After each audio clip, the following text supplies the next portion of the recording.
Hi students, வணக்கம் and welcome to our channel. Day 4 counseling நடந்து முடிஞ்சிருச்சு. ஸோ இந்த Day 4 counselingல ஸ்டூடெண்ட்ஸோட ப்ரிஃபரன்ஸ் எந்த காலேஜ்க்கு ஜாஸ்தியாக இருந்தது அப்படின்றத பேஸ் பண்ணி டாப் 5 ப்ரிஃபர்டு காலேஜஸ் பார்க்க போகிறோம். Day 4ஓட முடிவில் வந்து ஸ்டூடெண்ட்ஸ் வந்து நிறைய ஸ்டூடெண்ட்ஸ் செலக்ட் பண்ண காலேஜ் எது அப்படின்னு பார்த்தீங்கன்னா Thoothukudi medical college. So Day 4ல் தூத்துக்குடி மெடிக்கல் காலேஜ் வந்து 48 ஸ்டூடெண்ட்ஸ் வந்து ப்ரிஃபர் பண்ணியிருக்காங்க. அடுத்ததாக வந்து செகண்ட் ப்ரிஃபரன்ஸில் இருக்கிறது வந்து கன்னியாகுமரி மெடிக்கல் காலேஜ். 37 ஸ்டூடெண்ட்ஸ் வந்து கன்னியாகுமரி மெடிக்கல் காலேஜ் செலக்ட் பண்ணியிருக்காங்க. தேர்ட் பிளேஸில் இருக்கிறது வந்து விழுப்புரம் மெடிக்கல் காலேஜ். 34 ஸ்டூடெண்ட்ஸ் வந்து விழுப்புரம் மெடிக்கல் காலேஜ் செலக்ட் பண்ணியிருக்காங்க. அடுத்ததாக ஃபோர்த் பிளேஸில் இருக்கிறது தேனி மெடிக்கல் காலேஜ். 32 ஸ்டூடெண்ட்ஸ் வந்து தேனி மெடிக்கல் காலேஜ் செலக்ட் பண்ணியிருக்காங்க.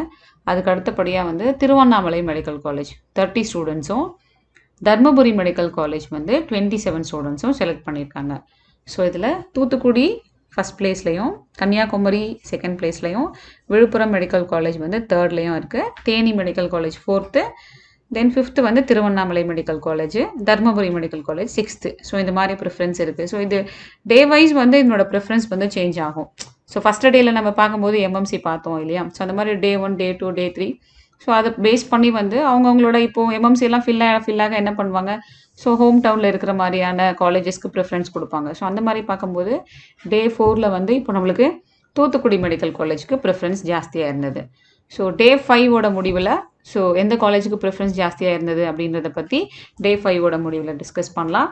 ஸோ இந்த வீடியோ உங்களுக்கு பிடிச்சிருந்ததுன்னா subscribe our channel and thanks for வாட்சிங்.